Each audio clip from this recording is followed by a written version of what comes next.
Okay, good evening and welcome to the free Zoom meeting for scriptwriters and filmmakers. My name's Christine Whitlock. I'm your host from Hamilton, Ontario, Canada. And just to remind everyone that this meeting is being recorded and it'll be on my YouTube channel tomorrow, and you'll get a link to that and a copy of the chat. So put any information that you want into the chat, your contact information or any upcoming events. And also, since this is being recorded, please watch your language, because I'd like this to be available for children, so we don't have any restrictions on the meeting. So what we'll do is go around the room and introduce ourselves and tell us where you're from and what you've been working on for the last 2 weeks. So Hannah, you came in first.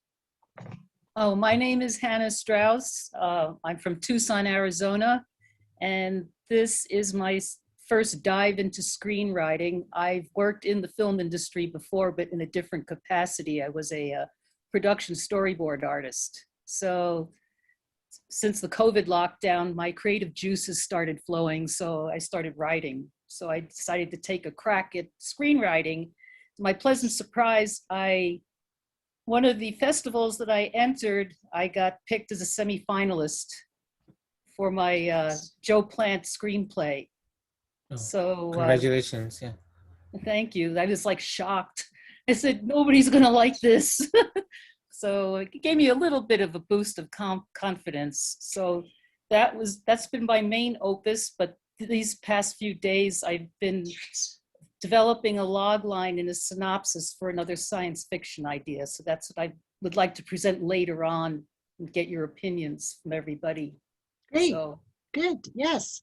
Yes, after my talk about writing flashbacks, and we can go back and everybody can go into more detail about and ask any questions. Okay. Anna, what was it called? The thing that you won? What you won? It was the name of the script is called Joe Plant. Oh no, you said you made the finalists or semi-finalists? Semi-finals. It was for the Big Apple film and screenwriting competition. It's based in New York. Okay, John Iannuzzi, you're next. Okay, I'm from Philadelphia. First, I have to apologize. I can't stay long tonight. I got my sister coming in from New York this week. So, excuse me. I finished up the rewrite of the second, one of my old scripts. It was called Relentless. It's probably going to get a different name now. I got back from the editor. I have to do a third. The first one, 7 Days in Swarty, I keep getting out the queries. I've sent 463 queries as of today. I've gotten back 38 producers who have asked for the script. I've only had one rejection so far. I had 3 who seem to be pretty interested, 2 who are pretty big, and I also have already a shopping agreement with 1. So it's getting there. And I thank Julian, because I had to ask him for his advice on the shopping agreement, because I had no clue on it.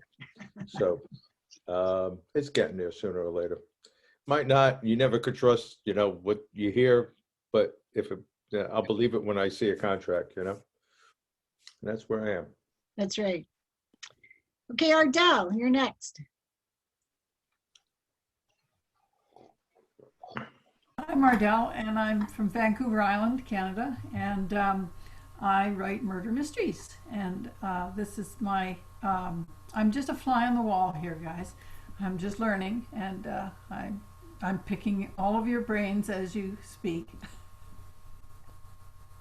Good. John Cook. Hi, yes, I live in a small town south of Ottawa in Canada. And, the last couple of weeks mainly been animating something I wrote like 10 years ago. But to get a break from the tedium of it, I've been going back to some short stories that I have and turning them into screenplays. Because again, it seems like I've been sort of off and on working on an opera and it seems like whenever I get started on something, it turns into an opus, something huge, you know.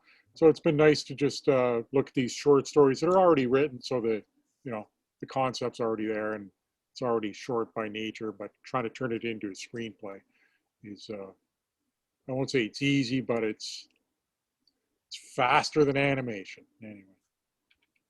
Good. Pat. Hi, I'm in Kissimmee, Florida.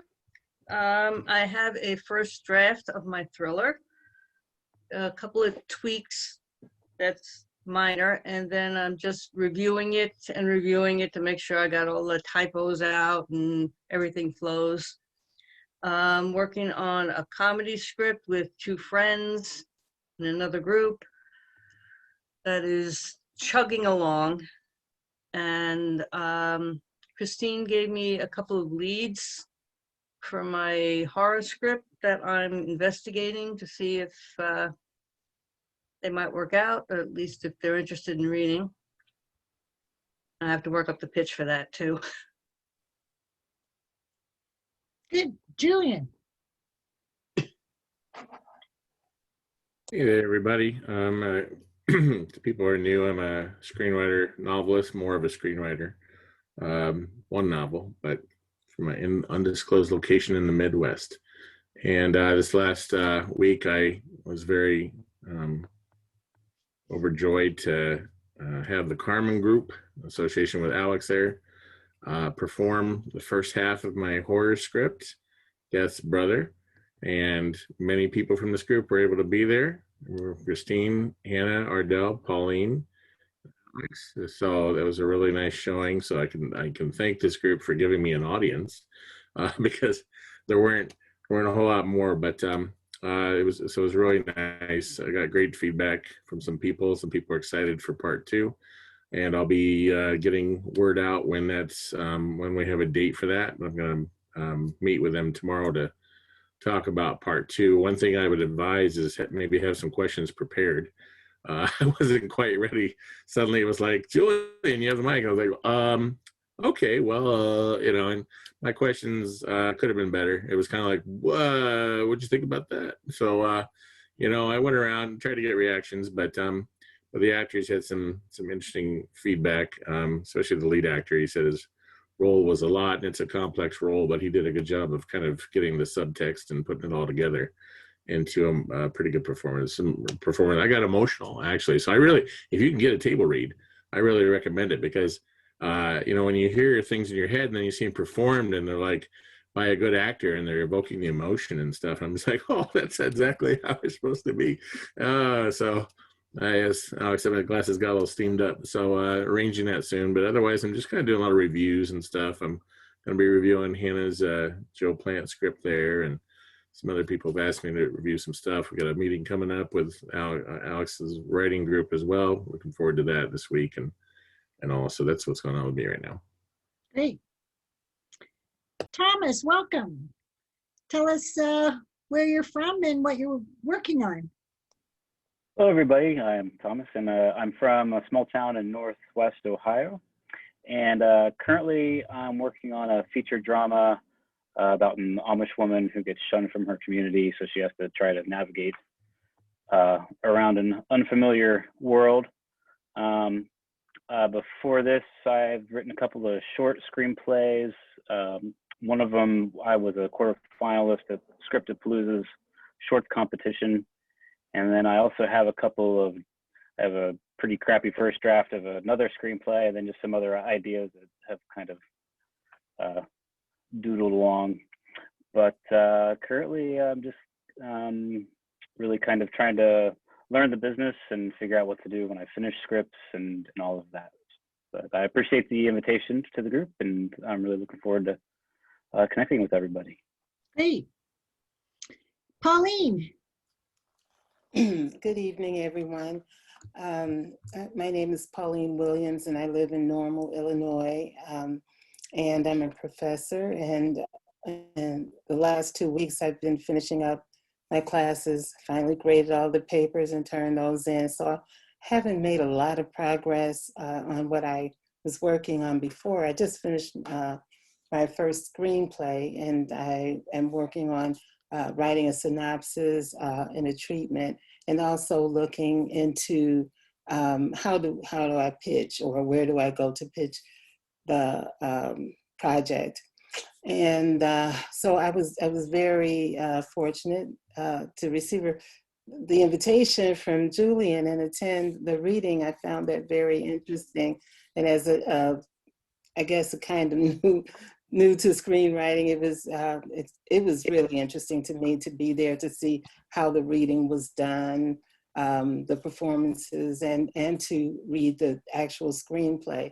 So that was helpful, actually, Julian, and I enjoyed it so much. Thank you so much.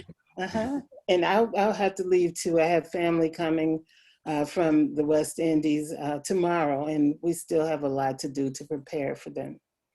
So. Good, no problem. Alex, have you had any downtime? Actually, Christine, I bust my leg. I had an argument with a rock in my garden, and guess who won? So I've actually literally been laid up for a week. So it's afforded me the time to read. I actually saw some shorts that are on my list to watch. Has anybody seen Feeling Through? You need to watch that movie. Brilliant. Has anybody seen Skin? I think it just won an Oscar last year. Brilliant. So I got to see a couple of films. And oddly enough, I have a second cousin in England who's a filmmaker, and I didn't know. I found that out yesterday. So he and I are going to try to connect this week. So I've had a week to catch up. Finally done some writing.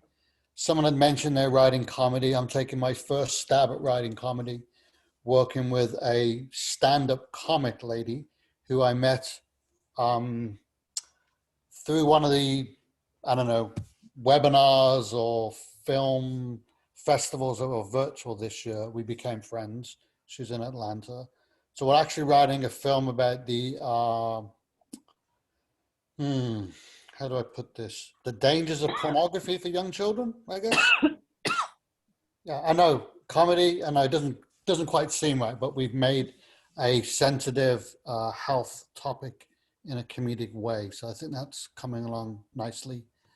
And just like everybody else, trying to find time to help people out when they ask me, Nick, and also helped the Carmen Theatre Group relaunch their program. Julian was our first script that we read.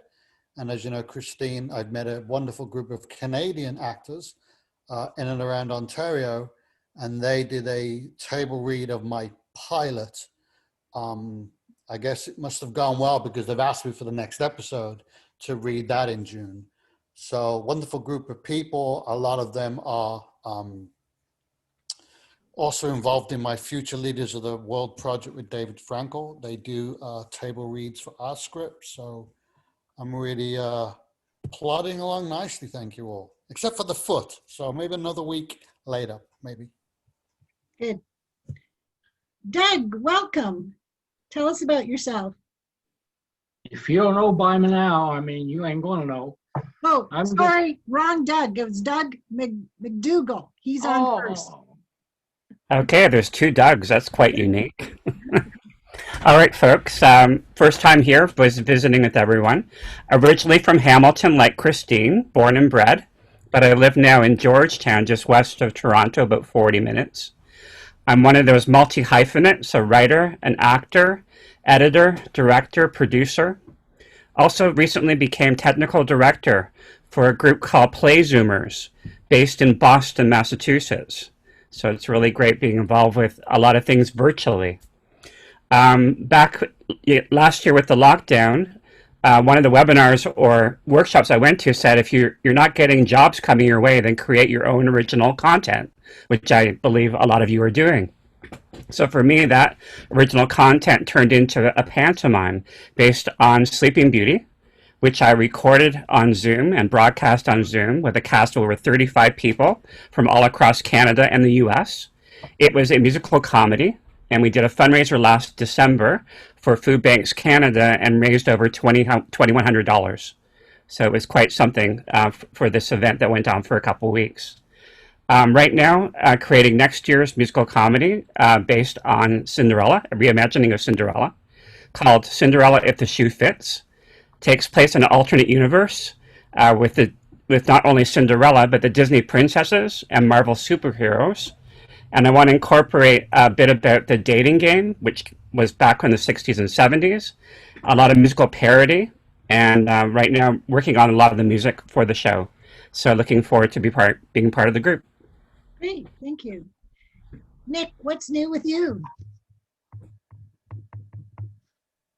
Yeah. Good, good. Yeah, it's I'm still out in SF Bay Area, California. And yeah, things are, I mean, in terms of COVID, things are improving. Somehow California has the best like the most decrease in terms of COVID cases, and I mean, I think the highest vaccination. So that's good. Yeah, and like in December there was a huge peak. So it's a little nice to go out to Starbucks and work on my script there. And but yeah, in terms of script writing, yeah, still currently working on the existing script Luna Weds Muna. So working on rewriting and reviewing. Again, the script is about a South American and Indian American couple who fall for each other, and despite there's similarities in culture, the film wants to highlight there's still differences among them, and also it takes place in the Bay Area, so really highlight the culture of the Bay Area, the diverse and dynamic culture. But yeah, I've been in addition to rewriting and reviewing, adding more elements. So it's not as boring. It is comedy, so I really want to pay attention to the comic scenes. So I've been reading up more scripts that are similar, like Crazy Rich Asians, Bet They Like Beckham. There's also a new movie on Netflix that was released on Valentine's Day that has a very similar genre called Namaste. Namaste Wahala, and it's about Indian American and African American. So yeah, I mean, I was working on the script and I didn't even know that, but it's the only difference is that one's set in Africa and this one's set in the Bay Area. So I mean, there's going to be differences, but I've been getting familiar with the context. Writing comedy is a little bit challenging, so I wanted to make it funny. So I think that's the biggest challenge. But yeah, apart from that, I was trying to, Vivian reached out. I don't know if she's in today's call, but she reached out. She sent me her outline, so that was nice. So I'm gonna review it and give her some feedback. Also, Pauline and I are, since we're kind of in the same phase, initial screenwriting, I'm gonna set a critique group with her. And I did reach out to Lori, but I mean, I think she says she had some personal health problems. Yeah, so we were supposed to have a critique group on Saturday with her and Fatima, but that didn't work out. But yeah, I mean, hopefully she gets better. And but yeah, that's what I'm doing. Just trying to network, just trying to improve. And I've also thanks for sending the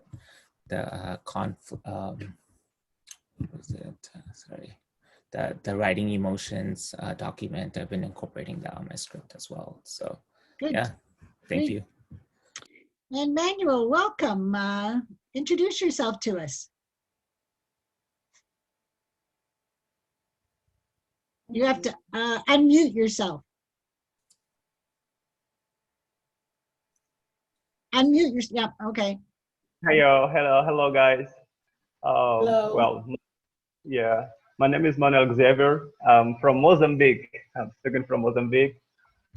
Well, I'm quite excited for to be on this meeting, and it's my first time actually. So I'm very excited because I say actually I'm here to learn. I'm here to learn. Actually, I've now finished my first screenplay called The Cabal, which I sent to someone to edit the script, which is an editor from South Africa, but now she lives in the UK.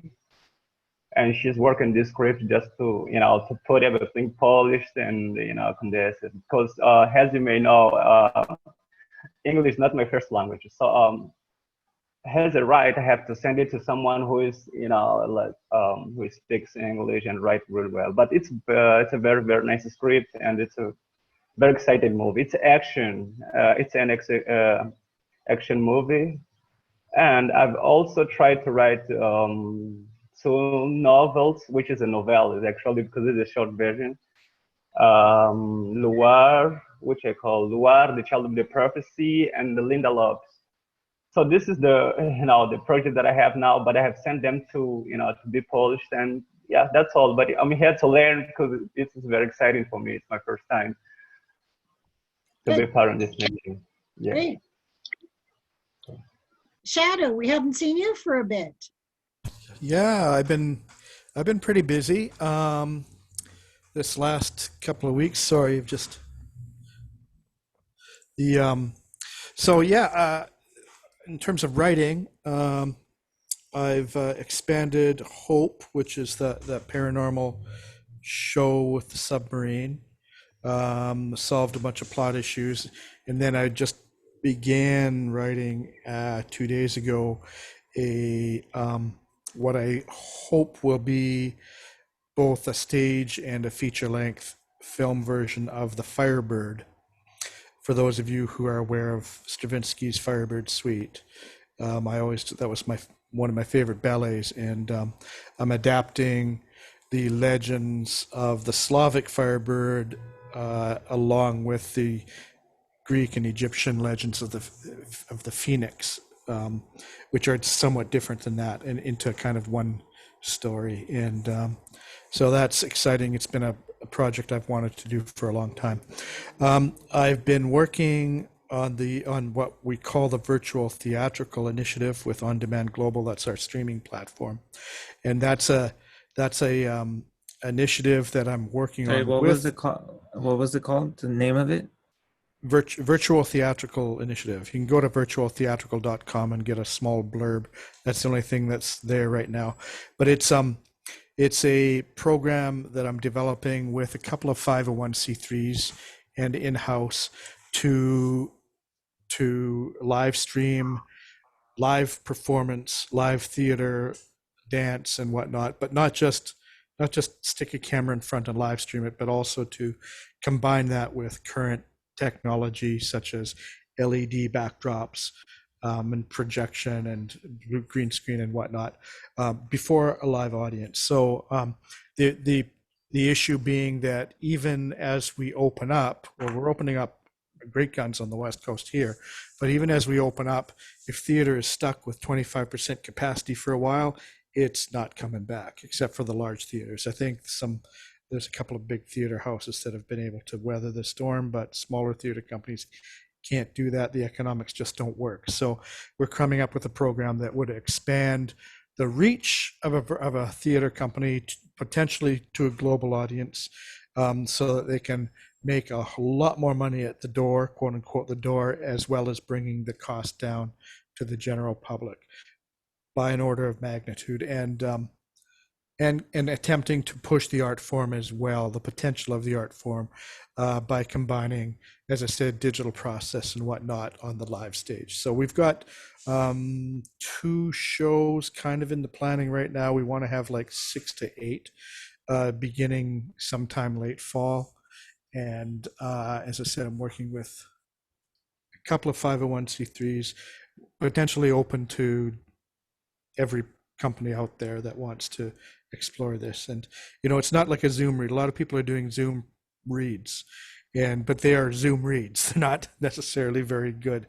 We're looking to do commercial live stream productions that you can actually charge for, as you should, and in which will expand the audience. So it's kind of exciting.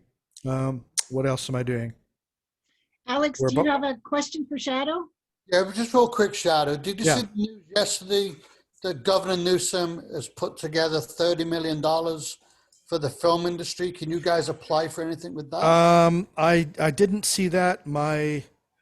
suspicion is going to be that if you're a mainstream studio, you'll be able to do that. But if you're not, if you're anybody else, it's not going to happen, because that's the way film credits work here. If you've got a $50 million film, you might qualify for a film credit. And, you know, unlike going to Canada or to Georgia, where you get 30% of your buck back, regardless of whether you spend $50 or $5 million. Here, it's really just, you know, it's really just flipping around to their friends. So that's what my suspicion is. I'll definitely look at it.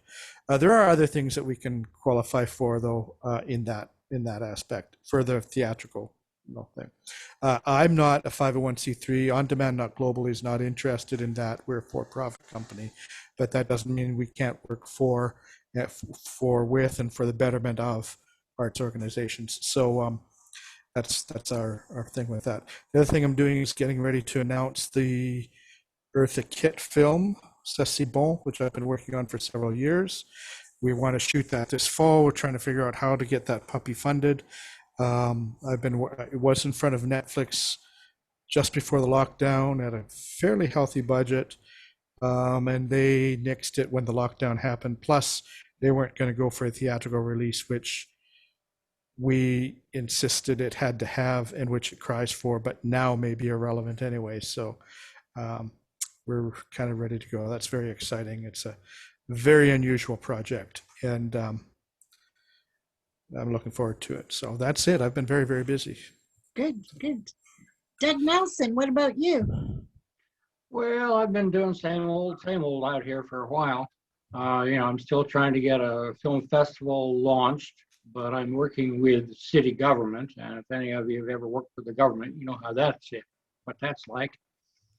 And the studio, because it's housed in city property, is still not back online, although I've got 2 episodes in the can and ready to go when it does show up again. And I have gone back and I'm starting to rewrite a little script that I had that's really a skit. And because I have a young Hollywood starlet in tow that is looking for a real meaty piece. So I told her I'd do that for her. So that's what I'm doing. Great. So myself, I finished my spec Hallmark TV mystery pilot, and I sent it off to 16 producers to want to read it.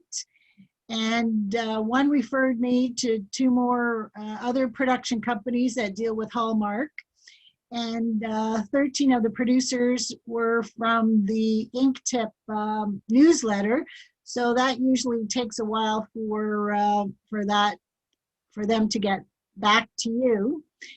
And I had finished the Bible, but I'm going to be watching a course from Stage 32 about writing the Bible, just to make sure I've put everything I should in there. And then I can update it when the producers want that aspect of it. And in the last week, I saw Alex's reading and also Julian's reading. So Alex's was done in Toronto. That was a big cast and a historical pilot. So that has a lot of potential. But finding the right producer and network, that'll be interesting for Alex to carry on. And Julian's was a small cast, and it's in the smaller location, which a lot of producers are looking for these days. And we only read half of his script because it's a feature. And it ended on the death of someone. So we're all waiting what happened to this person, and how is this story going to end, because it's kind of bouncing back and forth between the imagination and the reality of the main character. So you never know whether you're in reality or in imagination. So you have to really listen and think about what everybody's doing. So that it was interesting watching those two readings, and please let me know when you've got further readings, and I can send it out to everybody, because of course, you know, feedback is important, because years ago with my own scripts, I had it at an art gallery. I would have once a month, and we'd read so many pages from each script. And it's also important that you tell your actors that you will give them a reference as the writer for their resume, because, you know, that they get a copy of the video, and that they're able to use it on their resume. So has anybody got any hot questions to ask before I go to our topic tonight about writing flashbacks? Anybody? No? Okay, so this is a 9-page article, which I'm not going to read all of it, just going to highlight some of the things. And it's interesting, some of the movies that, if you've watched any of them, that you'll remember some of the flashbacks that have happened in these movies. And so it says, what is a flashback? Put simply, a flashback is a moment in which the narrative flashes back in time from the present day to some point in the near or distant past. It's a scene that takes place in the past but is inserted into the present narrative in order to advance the story, characters, and themes. So that's the thing. You should only have this if it's going to advance your story. It says, typically a flashback appears during a moment of trauma for a character in the present, triggering a memory of the past. This can be a brief flash, a singular scene, or extended sequence. The goal is to help the audience understand the motives and actions of the characters. So as it said, there are two categories of screenplay flashbacks: occasional and structural. And some of the movies that they have listed is 500 Days of Summer, Double Indemnity, Memento. Well, Memento is very much into a real flashback movie. Saving Private Ryan, Titanic, which when I thought about it, you know, that has quite a bit of flashback. Yes, Alex?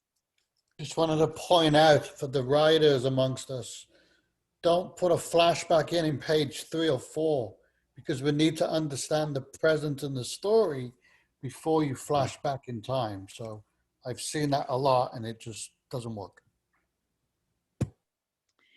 Okay, 5 great things about flashbacks.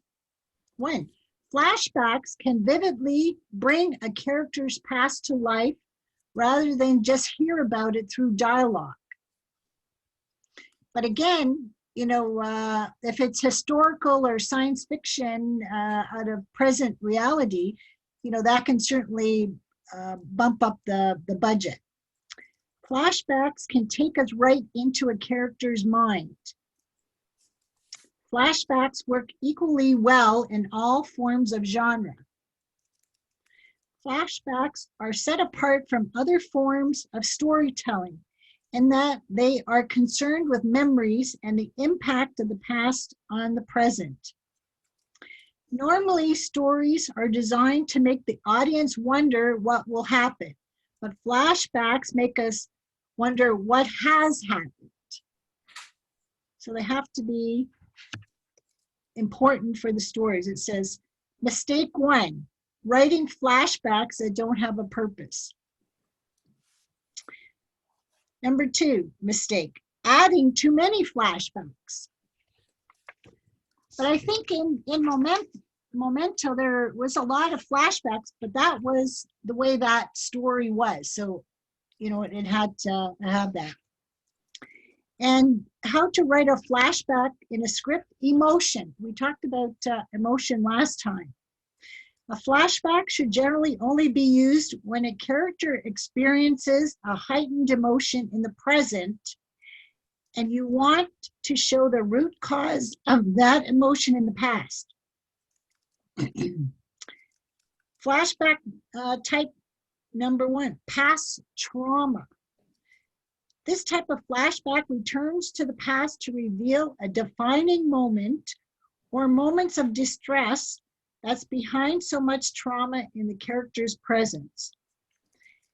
It's usually concerned with revealing character as we get to see their painful central flaw, the reason they're in the fix they're in now in the present moment.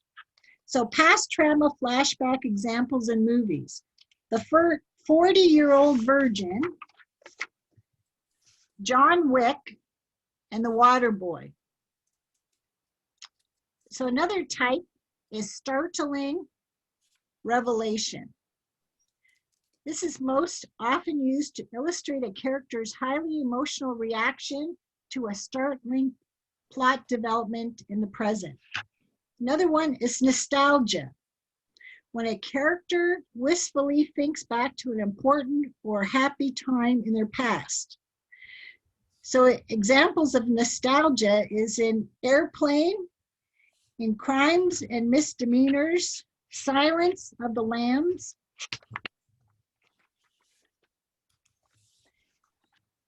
It says how to write a flashback in a script. Style. Now that you've covered the emotion behind each type of flashback, it's time to look at how to write a flashback in a screenplay stylistically. While some of this will ultimately be decided by the director, it's up to you to communicate how you envisage the interlude playing out on screen. So they tell you a number of styles here. The memory hit flashback, the flashback montage, the full scene flashback. So the full scene flashback, they've got examples in movies, in Internal Sunshine of the Spotless Mind, in Pulp Fiction, and in Shutter Island.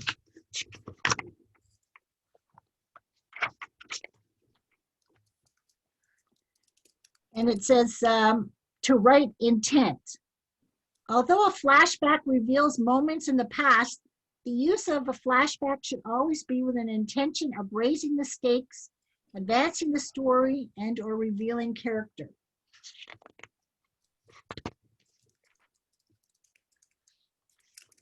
Also to reveal theme.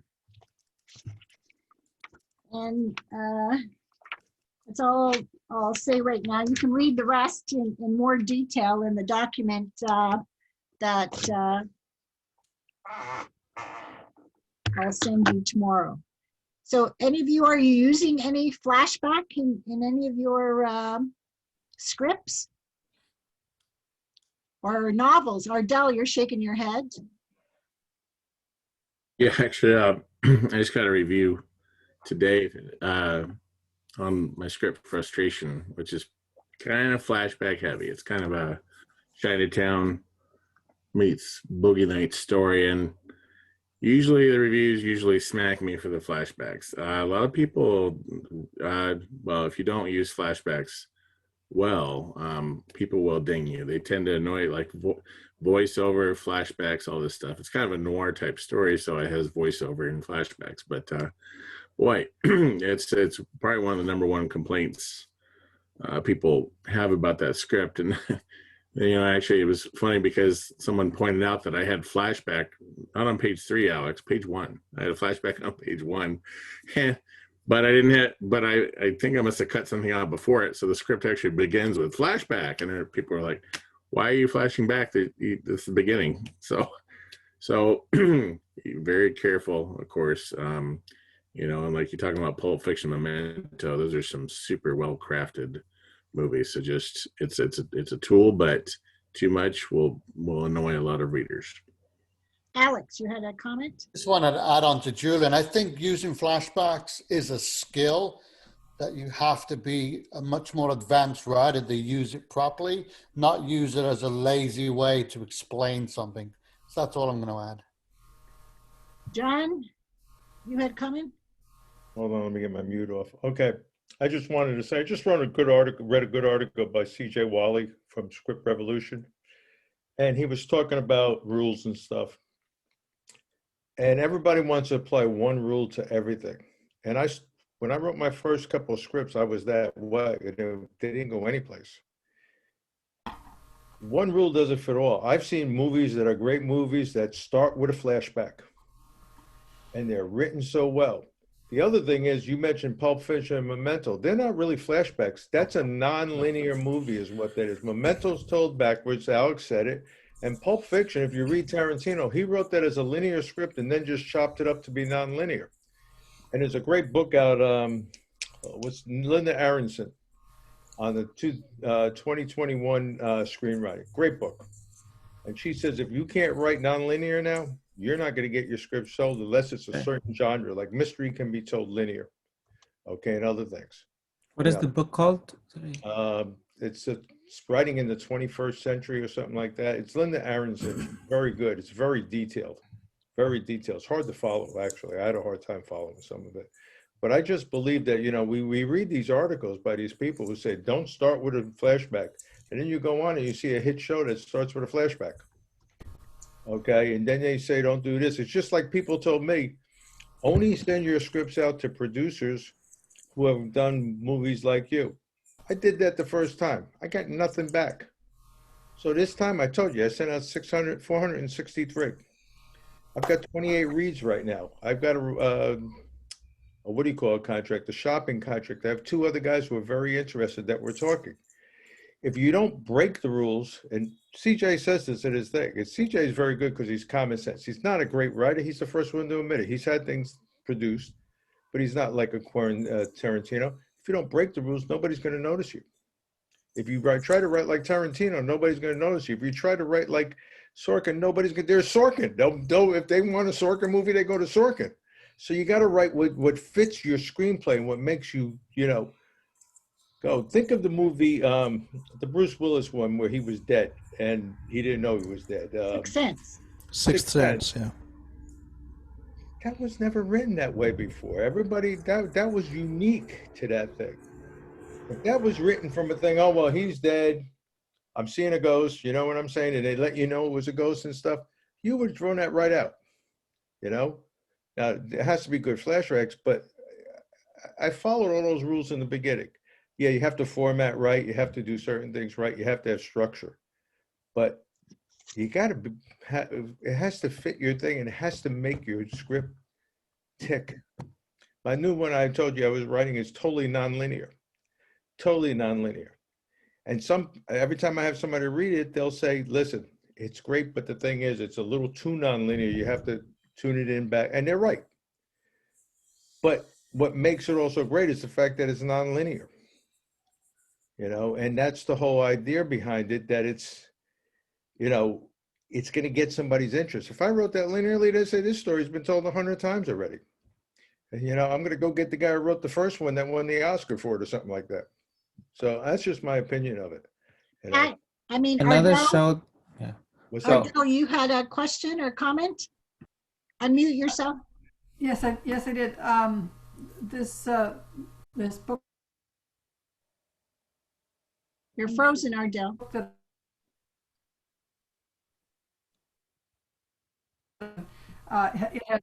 Sorry? You're frozen. No. No. Am I? Start Maybe talking. Okay.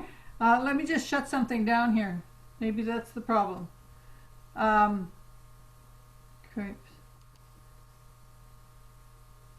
Okay. I can't seem to shut it down. Anyway, can you hear me? Yes. Yep. Okay. In this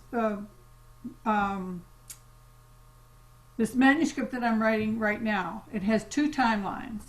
Well, actually, the last book had 2 timelines as well, but it was different characters in the one that went back 20 years. But this current one, it's 2 timelines for the same character, for the protagonist. One goes back to when he's 8, and one just goes back a few months, and he stays 20 years old in the present, and his past from the age of 8 you know, they eventually come together towards the end of the book as they solve the problem and the mystery.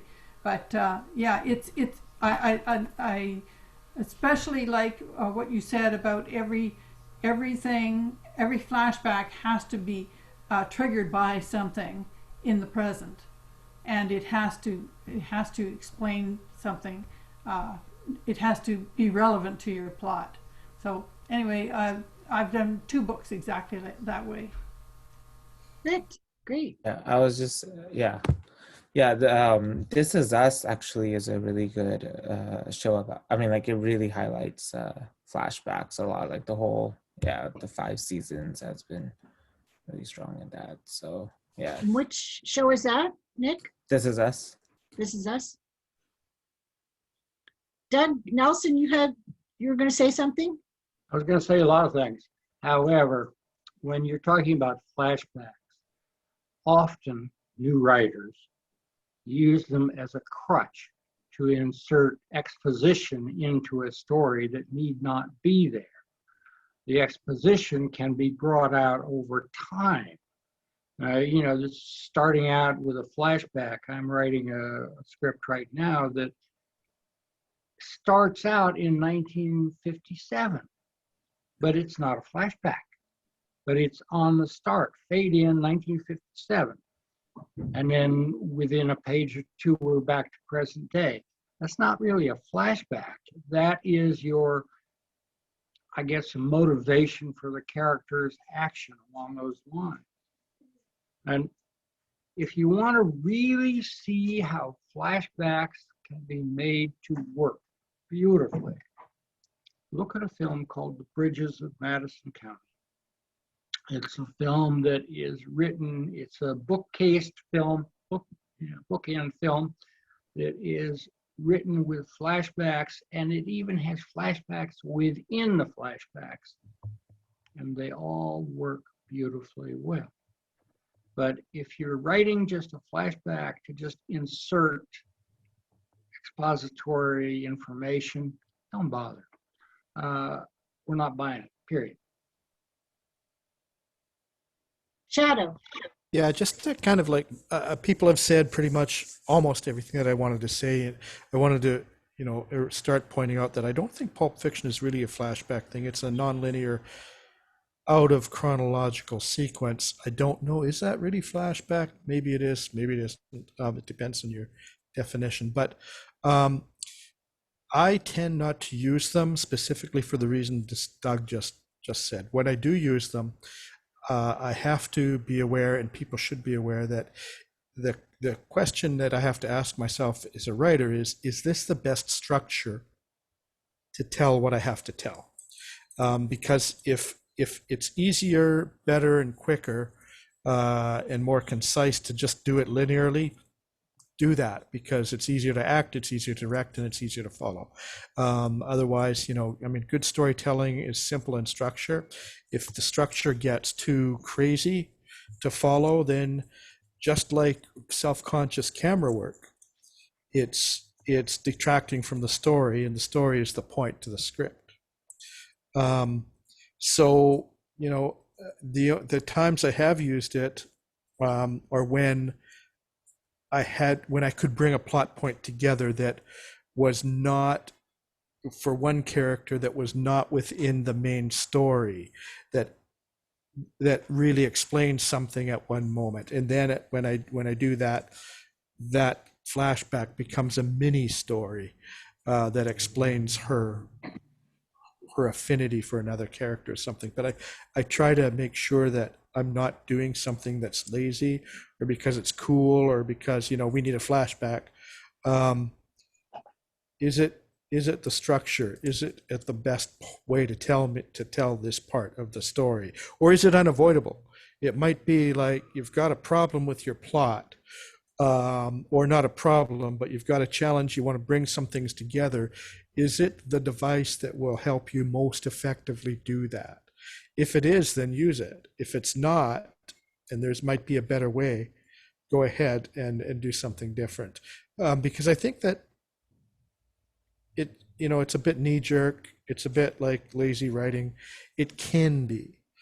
It doesn't have to be. So that's my thing with, I agree with Doug entirely. Make sure that it fits into the structure of what you're trying to do in terms of storytelling. Would like to say one thing regarding Pulp Fiction. There is one scene that is a true flashback, and that's with Christopher Walken with the watch. And that's kind of used to show what the importance of the watch for Bruce Willis. Otherwise, nobody would really believe that he would go through all of this to get that watch back. Right, and that's the purpose that's the good purpose and a good use of the flashback within that. How would you tell that story? It's another story all by itself, outside of the main plot, and that's how when I've used it. That's how I've used it when I have to explain something that takes a little bit longer, and you can't cover it off in one sentence and still make the impact. That's a good point, because the rest of it isn't, but that definitely is. A flashback in that movie. I forgot about that scene. Yeah. In reality, isn't that just exposition to your storyline? Hannah, you had a comment? Me? Yeah. Well, I briefly used the flashback with 30 pages in my script to explain a homeless person explaining how they became homeless. But it wasn't very extensive. It was just relating an incident that caused him to be homeless in his past. So I used that in that situation. Is he explaining how he became homeless, or is he showing how he became homeless? It's causation. Is he explaining it, or is he showing it? He's showing it. It's a visual account from his point of view. Yes, John. I think that's one of the reasons that you do use flashback, and they have to fit in like Shadow said. I wasn't saying just go put them in there. What I was saying was they have to fit in the structure, but if they do use them, if you have to open up with one, go ahead. But what you asked Doug is that exposition, but that's the whole thing, what you just said. By using a flashback, you're showing the exposition. You're not telling the exposition. With the watch, if they just had Bruce Willis tell that story about the watch, that would be wrong. That would have captured the imagination. But by showing it, that's what movies are about. Show, don't tell. So sometimes that does it for you by putting the flashback in there. Why, I wrote a short one time for a class, and the guy loved it, and it started with a flashback, and I said, well, isn't that wrong? He said, not in this one, because the flashback took him to where he's at and why he was there. Okay, it showed why he's there and where he's at. Okay, otherwise I would have had to tell it later on. Okay, because everybody would say, why is he starting there? Okay, the flashback took him there. Now you could say, like Shadow said, it's not a flashback. It was a pre-scene, or you said, Doug, one of you said, it might be. I mean, but that's the whole thing, like with that article. When you read that article, everything's grouped together. Non-linear is grouped in there, flashbacks are grouped in there, pre-scenes are in there where you really are doing the thing chronologically, but something happened 3 years in the past, and that happens, and it's just doing it chronologically. You're not doing it as a flashback. To me, it's a flashback if you start in one place and go backwards, not if you start back and then go forward. Alex, you had a comment? Yeah, I just wanted to throw something into the pile of explosives here. How about Breaking Bad use of flash forwards? That was a very clever way. That start the episode with something that the whole episode would lead to. I thought that was a very clever way to tell a story in a non-linear way. Sometimes those are almost as overused, but that, of course, is one of the best examples as well. But yeah, I think flash forwards are pretty popular in a lot of movies. That's one of the best examples. I started my first script with a flash forward. Start with the dead person. Well, didn't Goodfellas start with them with the guy in the trunk? Opening up the trunk and finishing off that guy, and it's like an hour and a half before you get to that scene. That's great stuff. Well, even Saving Private Ryan, which she brought up, it's not really a flashback, it's a bookend. Bookends, yeah. Yeah. He starts in the cemetery, he ends up in the cemetery, and all in between, the whole movie's a flashback, really. Okay. So you could say the movie's a flashback, but it's bookending it so that it has context, but it's brought all together in the end. I can't think off the top of my head, but there's some movies that will start with that flash forward, but it's not necessarily at the end. It's almost like in the middle, and then when the movie gets up to that point, then it moves linearly from that point on. But I'm trying to think. There's at least 2 movies I feel that do that, but it's a thing. It's been done. Now, Hannah, when you did your introduction, you said you had a question to the group about the script that you're writing right now. Oh, then it's just in a log line and a synopsis. And I don't know if anybody would be interested in hearing it, whatever. Now we can hear your log line, yes. Put it in the chat, Hannah. Put your log line in the chat. Oh, put it in here? All right. I can look at it. Let's see it visually as well. Okay. Hannah? Yeah. You got a producer sitting here looking at you. Okay. Look at that. All right. Good to know. So what's the title of your script? Buffer Zone. Actually, this story is a reflection on my other life of what I do in a profession. So a lot of me is in this storyline. So you're going to give us a log line and also put it in the chat. yeah, okay. Do you want me to read it? Sure, yes. Okay. An ecologist belonging to a universal conservation organization known as the Interstellar Preservation Group, whose mission is to protect native species on planets scheduled for colonization, faces hostile backlash and sabotage from an Earth-based construction company that is driven by destructive greed.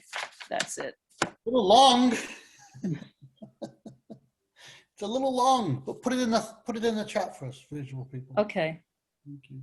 And put your email so people can get back to you on it. Okay, but this is a subject matter I know very close, so a lot of this is part of me in this storyline. Well, it's a little long and it would be a real expensive shoot. It's science fiction.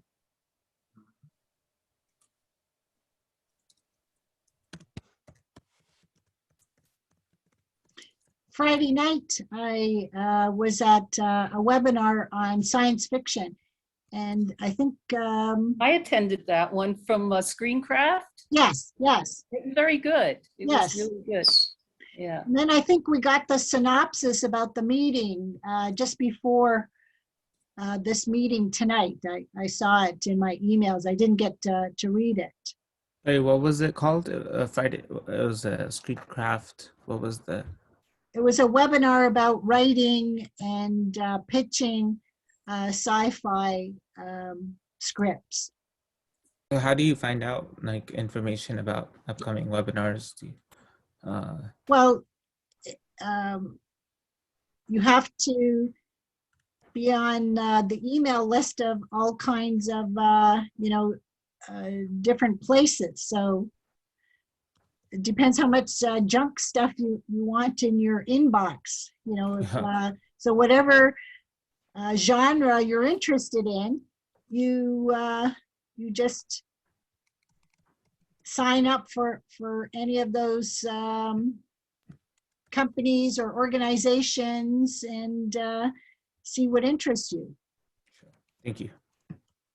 Just, if you're writing romance, and you should be on the email list for the romance writers of America. And, if you're in Canada, they've got a Canadian chapter. There's different chapters. Like I'm a member of Sisters in Crime, and they have so many different chapters, and they have all different webinars probably every day from the various chapters. And on Sunday, there was a great one on different kinds of poisons. And, you know, and like I said, screenwriting, staffing, and what is it, Script Revolution. We'll tell you about stuff that's coming up. And as Hannah said, Screencraft and the Script Magazine. So I would sign up for all of those. The Script Lab is another one. There's so many, Nick. Thanks. Thank you. Yeah, Hannah, that's so long. When you send that out to someone, they're just not going to look at it. Okay. I'll have to, I have a tendency to be verbose. Well, you got to think of brevity. When you're a script writer, it's all about brevity. You Right. got to learn as a script writer. Mhm. So John Cook, you want to tell us about the animation that you're working on? Well, it's my memories of Heat Wave, which is a big festival around Mossport Park, which is north of Toronto, for the Canadians in the crowd. And it was where, I don't know how many fans of the Talking Heads are out there, but they debuted the Remain in Light album, which was kind of a big change for them. They went from a 4-piece to a multi-piece band. And it was kind of my Woodstock. And again, it's a story I feel like I have to tell in that, yeah, it was crazy, the events that happened to me and my buddies. And again, it's one of those, I guess, the side effects of COVID, if having all this time, I thought I'm just going to do it. I'm just going to do it. I know it, you know, it's all voiced by me and all animated by myself. So it's all the same sort of drawing. So I thought I would just start and see how far I can get. And I've got about, I think I hit 48 minutes I've got video for 48 minutes so far. The voice part of it is, I think, an hour and 17 with some musical interludes. So anyway, I thought I'd just throw up 7 minutes and see what people think. Because again, I'm not quite sure how to approach producers with it. And where have you got the 7 minutes? Oh, it's on YouTube. Okay, so if you want to put a link in the chat. Mhm. Yeah, there is a link here. It should be there. Okay. Oh, Yeah, there's a link. It's a YouTube link. yeah, so Yeah, people can look at it and give you feedback. Yeah, and again, for me, like when you look at it, it's me and 2 other buddies that go to this show, and so obviously I've got to get other voices for the 2 other main characters, and I've been tracking down people. I know people that worked on the stage crew, and a few of the musicians, again from you Hamiltonians, that been tracking down members of Teenage Head, and the Kings, another Toronto or Ontario-based group from the 80s. Anyway, take a look when you have 7 minutes, and kind of curious to see what you think. Yes. I was going to ask Thomas. Thomas, I wanted to ask you about your script about the Amish woman. How are you doing your research on the woman? Well, I actually live in basically an Amish community is all around me. So that's kind of where the story kind of sprung from. Also, just knowing members of the Amish community, they'll come over to use the phone, strangely enough. And, you know, at night, sometimes it'll be like 2 in the morning and you'll hear the clip clops of the horse and buggy going down the street. And it's like, what are they up to? And then that just kind of a story sprung from that in my mind. But basically that. So it's not really following Exactly. So, I am taking some artistic liberty with some of the culture, but Alex, you had your finger up? Yeah, I did. Sorry. One last word. Okay, Hannah, you ready? Okay. Again, this is not perfect because you've only given me 5 minutes. An ecologist charged with protecting animals must use her preservation skills to fight off a greedy constructive company from killing all the native species. It's short, it gives you the story, it shows you who the protagonist is, it shows you who the stakes are. That's what you want from a log line. Okay. How can a producer sell your film? That's, I think, a better version. I'll put it in the chat. You guys can work on it a little more maybe, or Hannah, you can work on a little more, but that's the type of gist you want to have. It has. Could you possibly email it to me? Oh, I just hit the thing. Sorry. Oh, okay. You can just Yeah, come. that's a little better log line. And that was just by me, kind of like, rewording things, trying to find. Yeah. You want to have a log line that will sell the idea of your film. And I try to use it centered around your protagonist. And you have a great protagonist of your story. But you don't need all the other stuff about what the group is and blah, blah, blah. That's not relevant. Focus on your protagonist. And you want to have stakes to a log line as well. Why am I watching this? She has to save all the animals on the earth. That's like a reason to watch. How about interchanging the word animals for wildlife? Because that can include. Like plants. I said, this was just me looking at it in 4 or 5 minutes. Okay, great. Yeah, it's something to play with. Welcome. So Doug McDougall, do you want to tell us a bit more about your Cinderella comedy? Sure. So right now, like I said, I'm working on the music for it. I do a lot of parody of music. So the actual music is songs that people would resonate with, but I changed the lyric. Can you change your volume a bit? It's a bit high. A bit high? Okay, give me a second.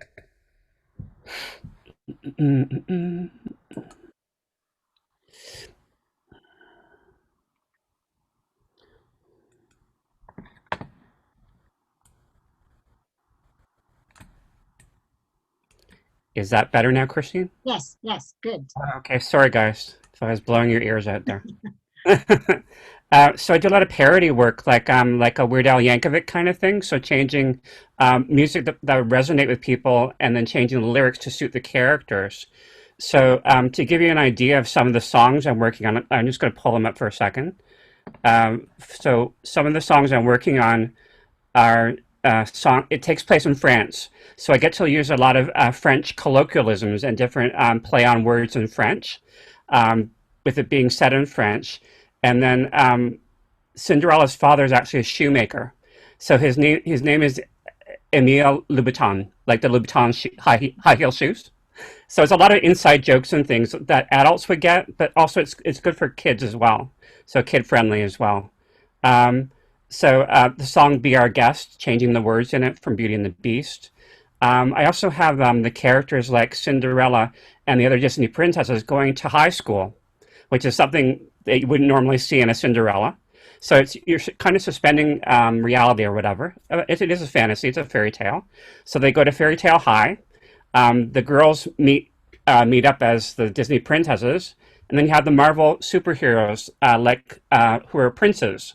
Like you have Thor and Loki and other superheroes that are actually considered princes.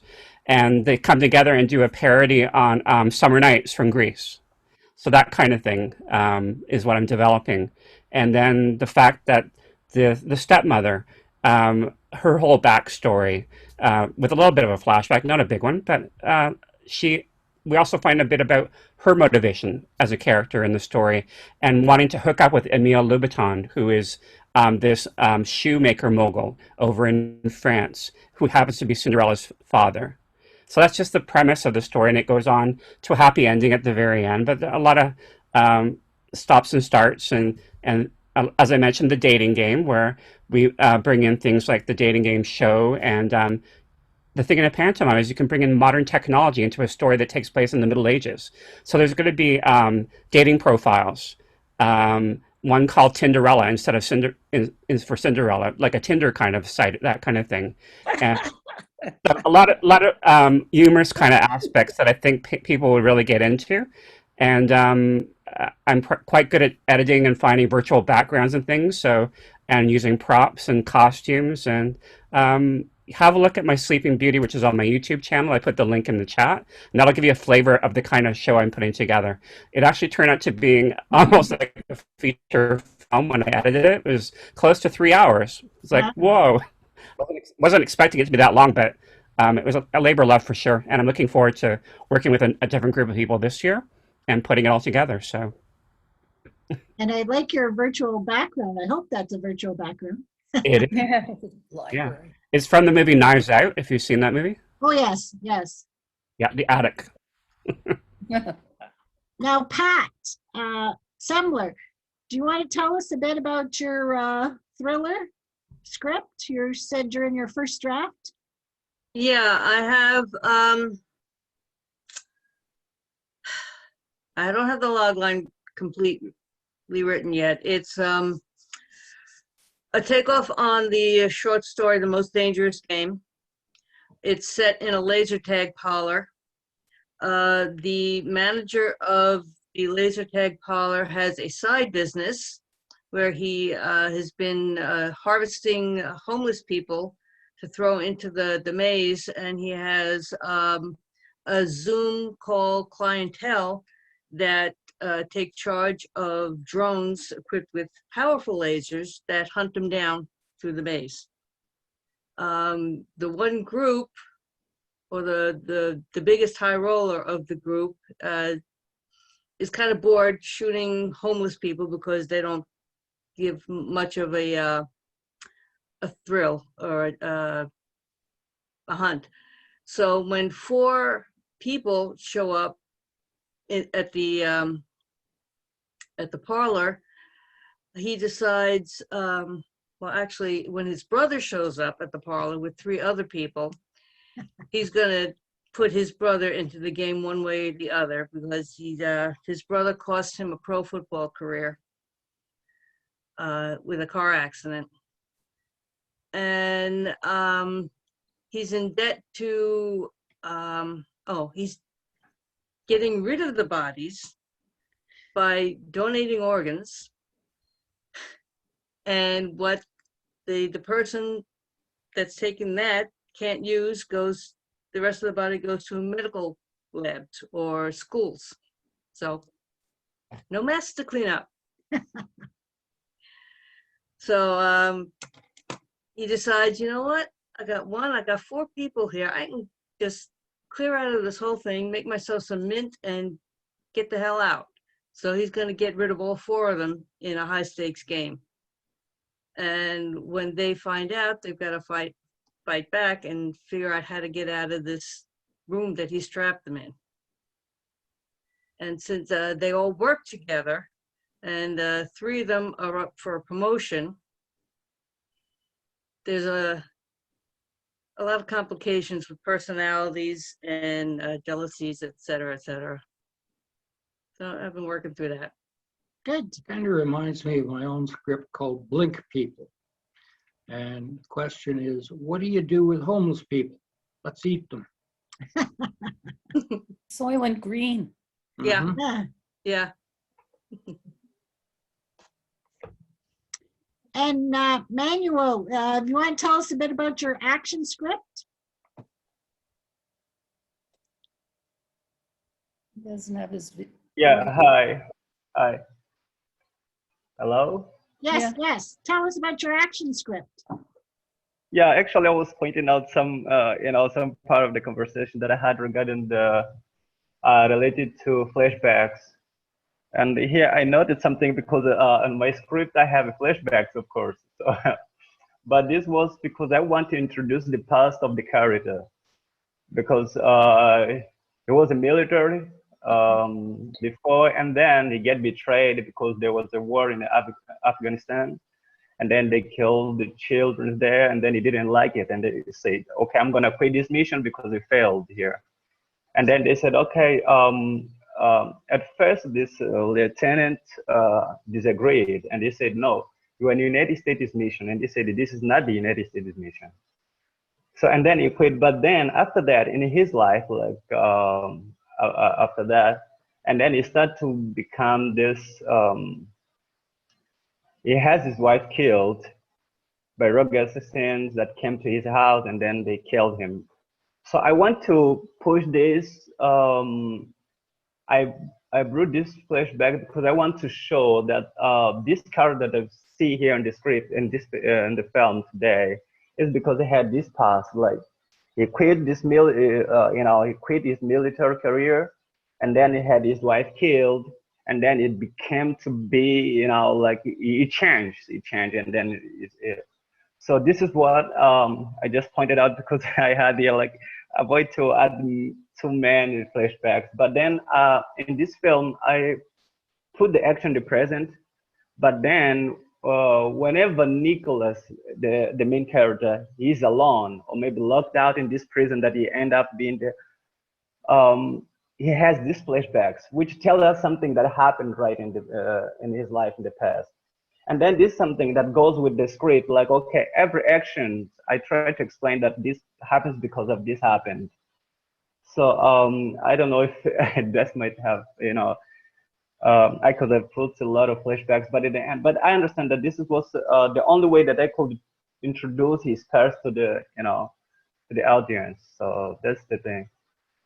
But this this is the film that actually takes place in prison at the end, because he's taken to prison to fight. Maybe I can just post the the synopsis here, but it's it actually takes the major part of the script takes place in prison, and where is locked at the end, and then they have to save those people because they see there's a lot of things that happens there. Too many inmates are killed, and for corrupt politicians, like they bet money and in order to promote the fight between the prisoners, and then they gain money from that. And then when he gets in this prison and they see all this scheme, when he finds out about this, and he said, okay, I'm gonna end this. So this is the thing. Good. Alex? Yeah, so Manuel, it seems like it's an appropriate place to put that there. My hand was actually up because I was going to ask the group a question, but John, my question is similar to your question. So John had just put, a producer asked me for the first rights of refusal. So maybe someone can add on. I think that means if you have a choice of people optioning your script, you go to that first person first to either come to it or not, because you've signed a first right of refusal with that person. That's what it is. A first right of refusal is the right to be offered the deal first, and it may the agreement may or may not have other terms in it, like on what basis they would be able to accept it or not. But you have to go to that person before you accept another offer. So if I got an offer, let's say for 20,000, and I would go back to that person, and do they have to equal that other person? That would depend on the terms of the right. Okay, so the right of refusal may or may not have a term in it that says you have to offer it to them on the same or better terms or on equal terms. If it doesn't address that issue, then I would say that it's the same term. So if somebody's offering 20,000, you have to go to them first and say, if you pay 20, it's yours. But you write that in, so I should write it in as equal or better. Right. Anything I get. Okay. Okay. So my question was similar to John's, and that's anybody who wants to answer this. I've been in negotiations with a really big time executive producer of a big studio, and all I get from the guy is, I want this change, I want this change. And I'm kind of at the point with this script where I don't want to do any more changes until I see a written contract. So I don't want to ruin the relationship, but I'm asking what you guys think. My practice is that, my practice is that, I mean, you don't want to ruin a relationship, but at some point, are you wasting my time? Like, why am I changing these things? Like, are you buying it? So my question would be, are you going to buy it if I make that change? If the answer is maybe, then like, well, now I have my answer, right? You're just screwing around with me. If the answer is yes, then get the agreement and say, I'll make the changes. Let's put it in agreement or something like that. Because at some point, you know, I mean, what is it? Why? Why are you making changes? So, or why am I making changes? Like, why am I doing this? If it's going to be your script, I'll do it. If it's not, then I'm going to leave it the way I like it. So, you know, you have to, again, you don't want to ruin or burn bridges. So there may be more diplomatic ways to say that. But I just like.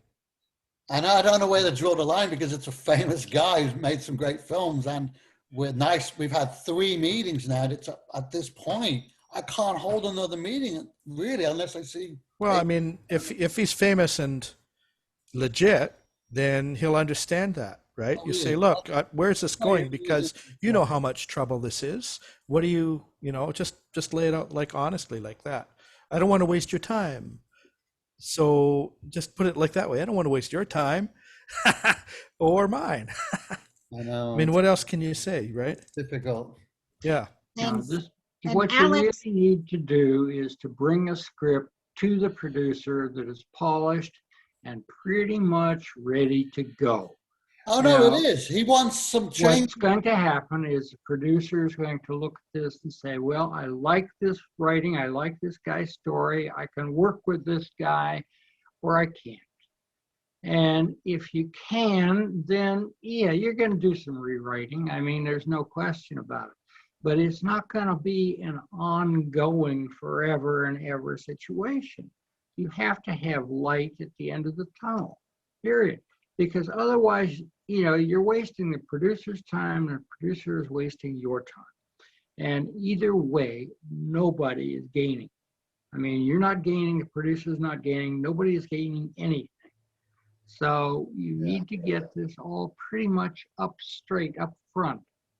The way I look at it is, if you bring me a script I'm interested in it, I will maybe ask you, I'm not even going to ask you to rewrite it. I'm going to ask you, what if we do this or that or something else? And if I can work with you, I want to give you an option, period. I mean, that's it. Because if you can deliver the script, that's all I care about.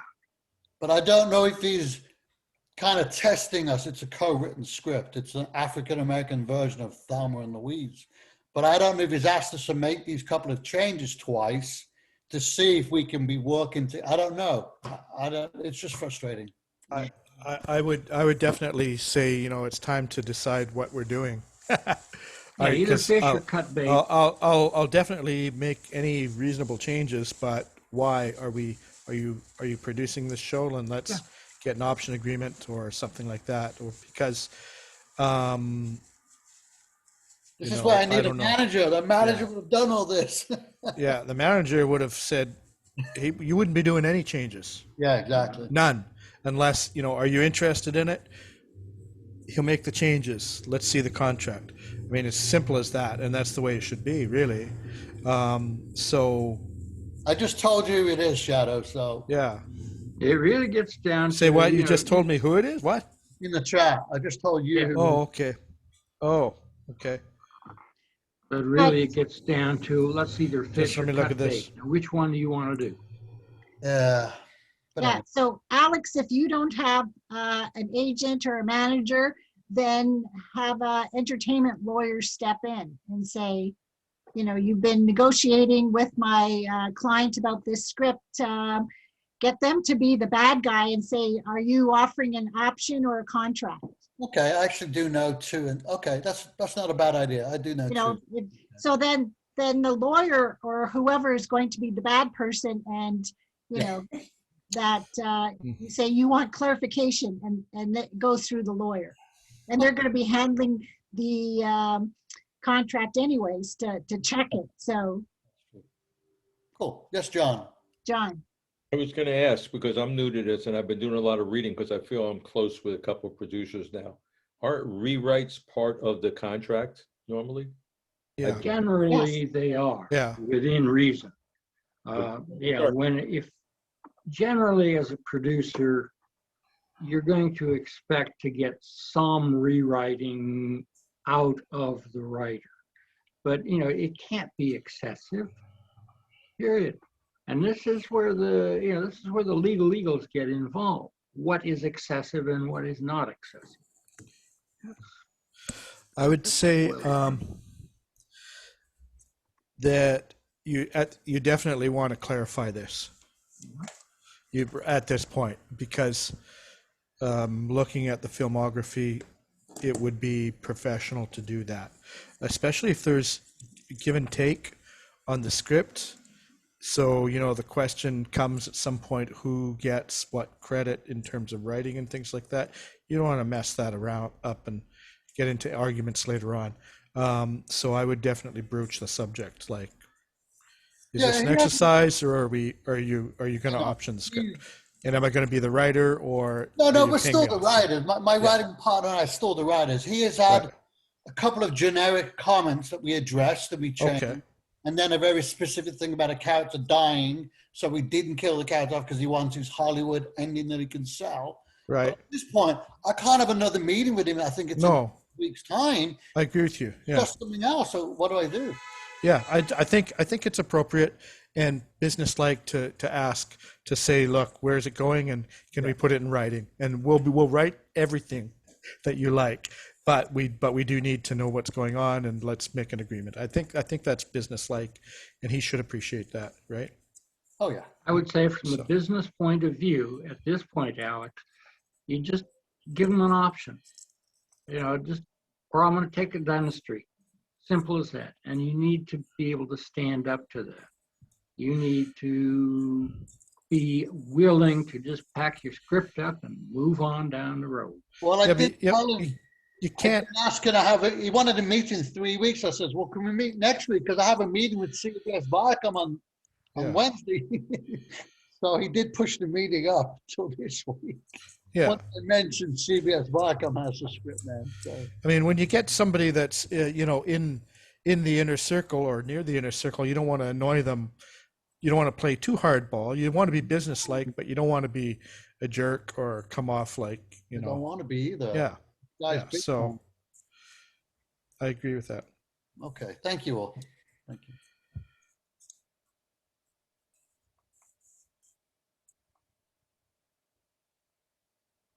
So what else has anybody got to say about what they're working on, or what they're going to be, or anything that's coming up? Yes, Hannah. Would anybody be interested in seeing one of the concept drawings associated with the log line? I could just flash flash in front. This is sort of a conceptual character. You have to move it a bit back. Oh, that's great. Yeah. But this helps me think to do stuff like this, to come up with ideas and writing and stuff. So sometimes I end up drawing it first before I write it. So Hannah, you'd said about you write a lot. Why don't you storyboard your story and then go from that story? But write the script, it'll be nice and it'll be all there. That's nice it. and trimmed. That's it. All the shots laid out and everything. That's a very nice suggestion, because storyboard artists are usually paid more than screenwriters. Really? I was a storyboard artist. That's not what I heard. Well, in today's market, if you are a good quality storyboard artist, fast, and can work with a director, you're basically worth more than most of the beginning screenwriters that you're seeing running around here. You'll also be more steadily employed. Yeah, well, I sort of retired from storyboarding, but I like the idea of doing the more graphic novel type of stuff now. Yes, yeah. And you can tie the graphic novel in with the film too. Mm-hmm. They call that now transmedia, where you cross different platforms now. It makes it more marketable. So just sometimes it does, not all the time. Just to let everybody know that the Horror Writers Association is having their virtual conference this weekend, Thursday to Sunday. And on Thursday, I'm on one of the virtual panels on writing creature features.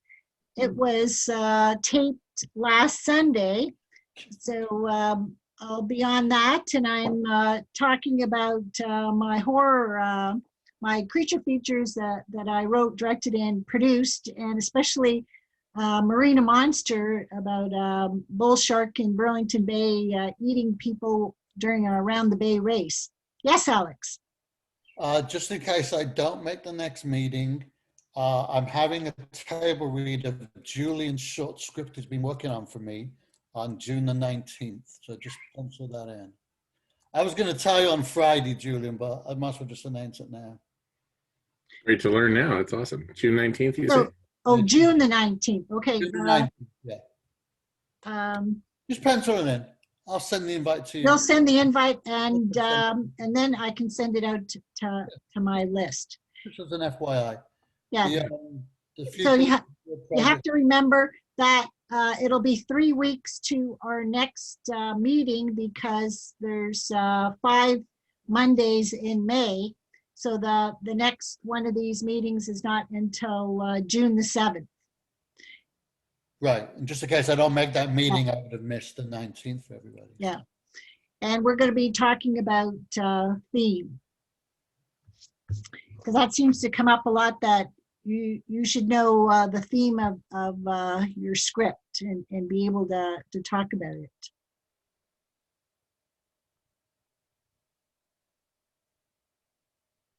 All these nodding heads. Well, what's a story without a theme? You know, you really got to have a theme that's the backbone of your story. That's my opinion. I think all crappy stories don't have a theme just because, I don't know. It's what you hang on. It's what you hang everything on. Basically, I have to agree with that. Without a theme, there is no story. Mm-hmm. So, Alex, how are you going to be moving forward with your pilot? So I'm going to wait till I've had a few other table reads of the next few episodes. The producer that's working with me on the proof of concept, he was there, Will Fowler. He has just been beating me on the head with a hammer of taking it out of a mini series and making it a full-on TV series, streaming series, you know, develop, pitch deck, everything, 20 episodes. So that's probably where I have to head. Just because I guess for money making, production side and investments, people want to see things that can go on for years rather than just four episodes. So that's probably where I have to take my head. I've been resistant to it. So that's probably where I'm heading to first. I have, if anybody wants to look him up, Richard Chappelle. He's a DP director.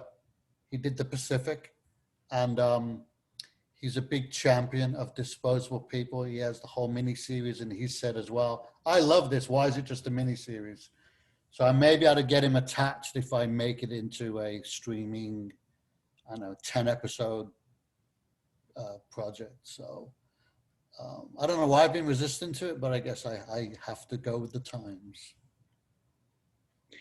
And what is the length of the streaming?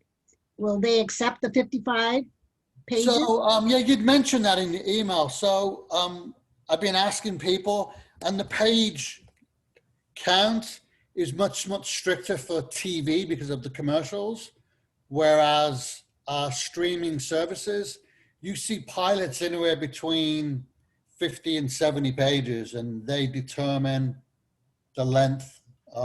Some pilots are actually a little longer than the 1 hour that you'd see on Amazon or Netflix or HBO Max. Sometimes the pilot's a lot longer. So people have told me not to worry about the page count right now. Some people have told me to make it slightly longer so that they have more to edit and cut with. Again, I'm just not going to worry about the page count for now. I think as long as I'm around 60, I think I should be fine.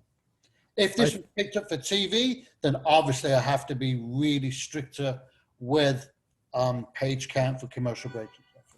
Yeah, for what it's worth, on at Facet TV, we couldn't care less about page count.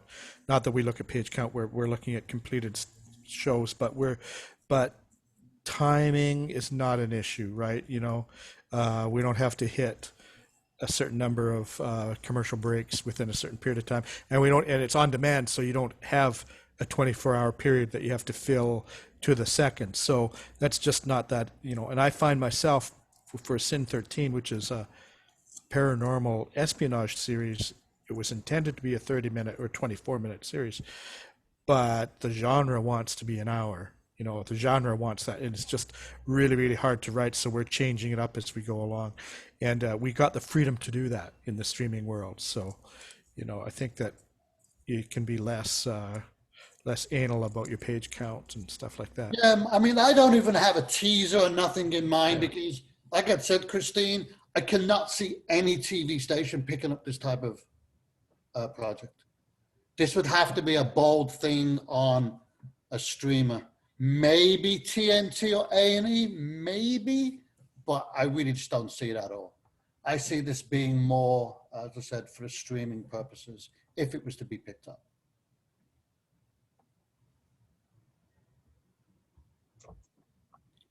I'll invite you all to the second reading. It's coming up by the Canadians in June, end of June, I believe.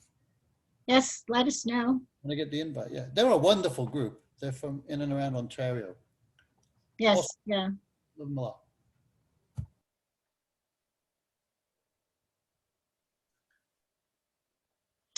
Okay, so I think we'll start closing down and let everybody tell us what you're going to be working on for the next couple of weeks. So Hannah? I'm going to continue with the synopsis and development of Buffer Zone, and continue with my Joe Plant graphic novel, and maybe try to, I'm looking forward to Julian's review of my script and maybe even make it better. And also I'm reading Julian's comedy script, Poppycock. Oh, good. John Cook, what about you? Again, just sort of plugging away at the animation for this thing, but the other goofy thing I'm doing is got to do some recording for a music festival coming up in August that I have to do some recording like the next couple weeks. So that'll take my attention away from the drawing for a couple weeks. And Pat? I've got a couple of cosmetic passes on my thriller to go through to make sure I've got everything in place. I have to work on pitches, written and verbal, and get some pitches out there. I think that's enough for me. Well, and you said you're working on a comedy too. Yeah, that'll be ongoing. It's interesting working with three people. And we're not in the same room, so it's just like, okay, but we're plugging away. Julian. Yeah, to repeat, I'm going to be working with the Karma Group to organize part 2 of the reading of Death's Brother. I put the script hot packet in there for you, so if you must have spoilers, you can read the whole thing there, but that'd be great. And what is Karma Group? Karma Group? Karma Group? So it's associates of Alex's that are doing table reads, and they did a table read of my horror screenplay. They did the first. Yeah, I'll put the name in the group for you. They're from Birmingham, England. Yeah, if you have a link, Alex, or something. I'll put the name. You can easily find them. Okay. So yeah, we're going to organize part 2. We're going to talk to her tomorrow about that. And so I will get the word out as soon as we have a date and time agreed upon and all. And I am just kind of focus on reviewing some screenplays, Hannah and some others. And Alex's group are meeting soon to talk about the script we reviewed for that, which connecting back to our topic, I felt had a few unnecessary jumps around in time. I had told the writer that I really felt he would have done better if he had just stuck to a linear progression of the story. I didn't see what the little jumps added to it necessarily. So, but yeah, those are always fun. So we'll be so lots of reviewing basically. And that's what's coming up. Good. Thomas. Oh, just still plugging away at the what I'm currently writing, and that's about it really. Just trying to make some headway there. I've got the first act finished, and then I've got everything else was just in my head, and in different files on my computer, just different scenes. I just got to compile and get together. So maybe by our next meeting, you can come up also with a log line. Yeah, so, sure. I can do it. Can help you with that. Sure. Okay, Sounds Alex. Just very quickly, Julian. So the thing with Sammy is, and this is just a lesson for everybody very quickly. A friend of ours top secret. was commissioned to write a biop on Sammy Davis Jr. And the problem is that the producers have changed a few times, and that's why the script isn't as good as the very first he ever did. And there are too many flashbacks, and there are way too long life period pieces, not concentrating on certain things. And that's not the writer, that's the commission from the executive producers. And it's a shame because I have the original draft of 6 years ago, and it's brilliant. This draft, I think, is too choppy. I agree with you, Julian. Mm-hmm. That's just a quick lesson that no matter how much of a baby we create, it's an amazing script, and we get it out and it gets optioned, and it's going to be made by Tommy Davidson. Unfortunately, when executive producers take over, it's now their baby. So you've birthed a child, you've given it to foster care, let it go. That's just to pick up on what Julian had said about the script called Sammy. Yeah, almost every suggestion I made for an improvement, he was like, well, that was in my first draft, actually. So trust me, the first draft is amazing. So it's been butchered. I know. Well, again, I think it's just gotten mishmashed too much because of the producers. All right, so to answer Christine's question, what I'm going to be doing, a lot of you know I do script coverage for a company in LA. I may have just priced myself out of a job. I've been with them now for 7 months. I do a script a month. And now they want to have a meeting with me on Monday night because they have an idea for a script and they're thinking of paying me to write the script. Oh. So it's kind of a cool thing. It'd be like my first spec assignment. So pretty excited about that. They've given me 3 ladies of completely different genres and historical backgrounds to kind of choose from. I'm leaning towards Vivian Leigh, but we'll see. I'm not quite sure yet. So that's going to be a kind of a cool project that will take over a lot of my duties. Thursday night, I have my writers group. I know some of you have been talking about putting together a writers group. Stop talking and just do it. It was the best thing I did to elevate my writing about 2 years ago. So my group has grown, and it's just wonderful. You really learn a lot from a group of writers talking and discussing each other's scripts. So for those of you who have been thinking about this, get it done. And then Friday night is my Future Leaders of the World updates group session and table read of the latest 2 scripts. So a lot going on in the next few weeks. Good. Doug McDougall. Yeah, so just a little promotion kind of thing coming up this weekend, May 21st and 22nd. We have a virtual production of Play Zoomers based out of Boston. And I put the information in the chat. It's being run through Eventbrite. But that gives you an idea of what you can actually do in a live virtual production on Zoom. So I'm anxious to talk to Shadow one of these days. Maybe we can connect in future. To see what else we could do to make technically enhance the production. So I'm involved as technical director, and it's a really dramatic performance. It actually runs close to 2 hours with an intermission, and it deals with child abuse and flashbacks. that we mentioned about earlier today. So that's coming up this weekend, and then still plugging away at writing the lyrics, changing lyrics to the songs for the play that I'm getting ready for this fall. So hoping to get that done by the summer, and then have auditions in September, and get rehearsals up and going October, November with a December debut. Good. Nick. Yeah, so so continue working on my rom-com script, Una Weds Muna. You know, I'm currently, for those of you know, I'm currently working in full-time in global web marketing for high tech. So anytime I have in the evenings or weekends, try to be consistent, and of course, coming to these meetings consistently always help.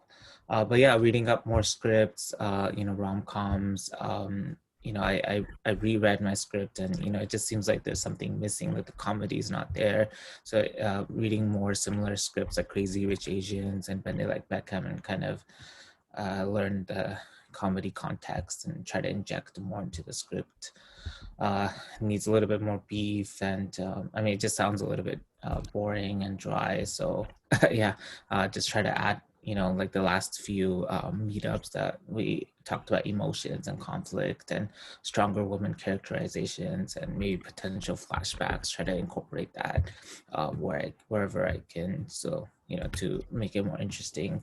And again, I had an email exchange with Pauline, and, she wanted to do a critique group since we're kind of on the same page. We're both novice and in the learning stage. So let's see if I could set something up with her. And Vivian reached out to me about her outline, so I'm still reviewing it, and I'm going to give her feedback soon. And maybe I'll expand my outline and for my current script I'm working on, and see her feedback as well. So that's kind of until the next 3 weeks. But Good. Thanks, Christine, for everything, and I'm looking forward to the document. Yes. It's actually helpful to me. So Manuel, hopefully next time you can also have a log line available so you can share with us all. Anything else you want to tell us that you're going to be doing the next couple of weeks? I guess it's 3 weeks. Manuel, tell us. Oh, okay. Yeah, actually, I've now started writing my future script called KwaZulu Natal. It's about AIDS and soccer, and it takes place in Durban, South Africa.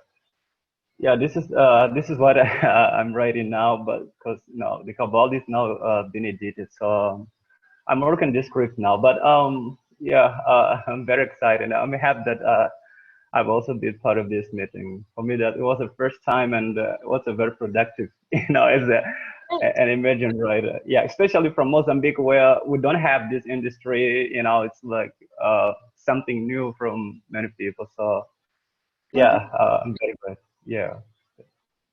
Oh, good. Okay, Shadow. Yeah, thank you. Yeah, two things. So definitely, Doug, get hold of me. My email is in there, in the chat. And anybody else who's interested in discussing new directions in theater, get hold of me and let's talk. There's the world is opening up, and hopefully we can move forward. I'm curious, Alex and Julian, who the heck you have in mind that could possibly play Sammy Davis Jr. Because, say again? Tommy Davidson, the comedian. Is he a triple threat? Not sure. He's not. He's executive producing it. So okay, I can see why he would want to do it. Because with the Eartha Kitt story, that is our issue. And we cast somebody named Gabrielle Hamilton.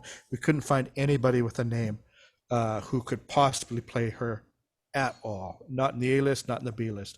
But Gabrielle, if you should look at her, because we shot stuff in December already. Her website is ghamilton.art. I'm just giving you all the inside story. You know who's cast as Eartha Kitt before anyone else does. She's an amazing dancer, and the issue with that is because Eartha was trained under Catherine Dunham, a very specific kind of dance. And Gabrielle knows that intimately, as well as the philosophy that goes behind it. But she's also a triple threat herself. She's an award-winning. She's touring with Oklahoma this summer, which she was touring with them as their principal dancer until COVID hit, and now they're starting it up again in July. So we're going to have scheduling problems, maybe not. But and I'm also going to say that I backed off of Sammy Davis. Sammy and Eartha had this, or he wanted to marry her for some time in the 60s, and she was very cold and had her manager return her the ring at some point. But I just backed off because he's such a complex character, and I just glossed over that moment because I could not possibly do justice to his story. And I would love to know more about that show.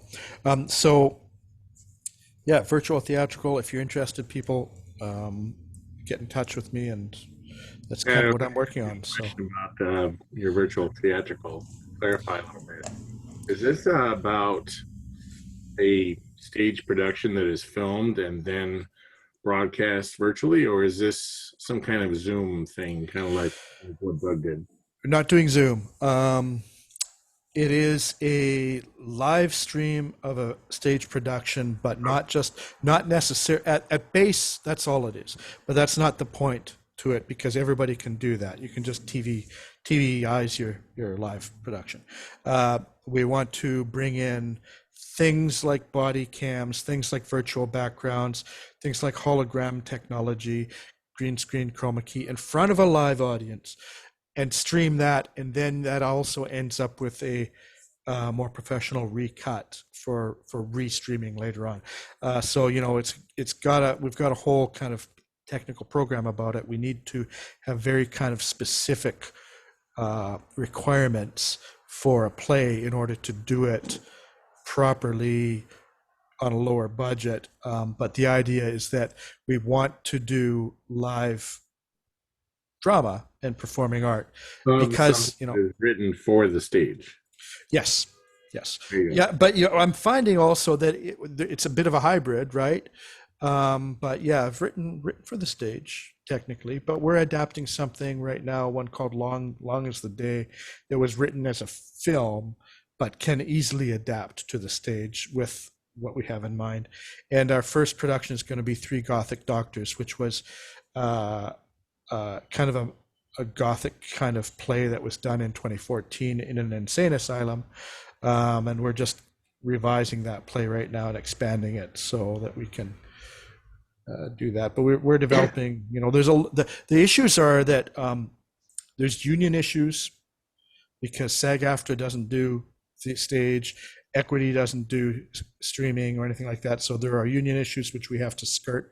So we basically have to go non-union. Samuel French has gone under, and you know, but the licensing of other plays is an issue. So we're dealing directly with playwrights and kind of putting things from the ground up. So there's a lot of issues with the concept that make it difficult for a theater company to do it. But we're doing it in-house on one hand, and on the other hand, trying to consult and advise with others.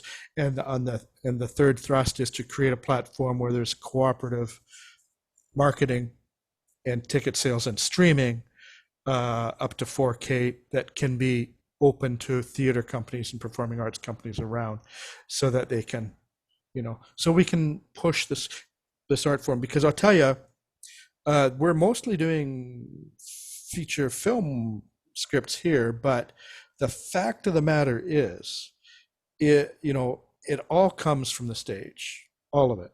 And it doesn't matter what we watch on TV or film, it all comes from the stage. And for various reasons over the last 30 and 40 years, live performances have become difficult to watch monetarily. They're expensive, they're hard to produce. And we may lose that with COVID. We may lose a significant part of the audience permanently.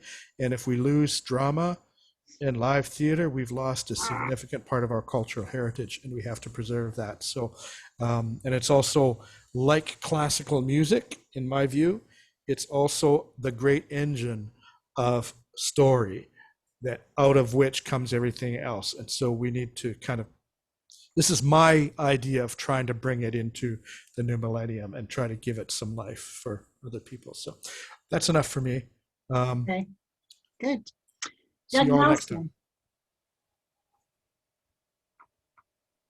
Doug Well, Nelson, what's, first thing I'm going to keep working on getting the city off dead center so we can get our film festival going.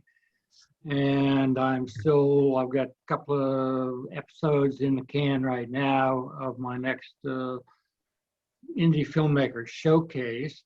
I wanted to tell Alex that, his PSA film, the student PSA film, is in I think the second episode right now, about the middle of it. And just let Shadow remind Shadow, remember, I've still got a live stage up here, so if you ever need one, let me know. And I have a green screen in a separate facility, but I do have a green screen. So, and now Alex, you're back. Your PSA film is in the second group going on to TV production. So. And I'm going to go back to start writing. I have a nice little B actress, Hollywood type, who really wants to become an A actress, an A-lister. So I'm doing some work with her, and we'll see if we can't come up with a script that really is, Oscar worthy on a short level. great. I'm done on. So I'm working on another Hallmark spec romance Christmas script, and doing some more research for my 2 horror scripts, one at a log cabin mainly, and the other in an elevator. So I need to read up on some more things that need to be going on in those 2 scripts, and then in a couple of weeks follow up with some of the producers that are reading my Christmas TV mystery pilot. And so hopefully we'll all have some good news to share. So don't forget, it'll be 3 weeks, and that'll be Monday, June the 7th. You'll get the email the Friday before to register. And so keep safe, keep warm wherever you are, and keep writing. So have a good evening, and until we see you again. Bye for now. Bye. Hi, everybody. Bye. Thanks, everyone. Nice Bye. meeting you.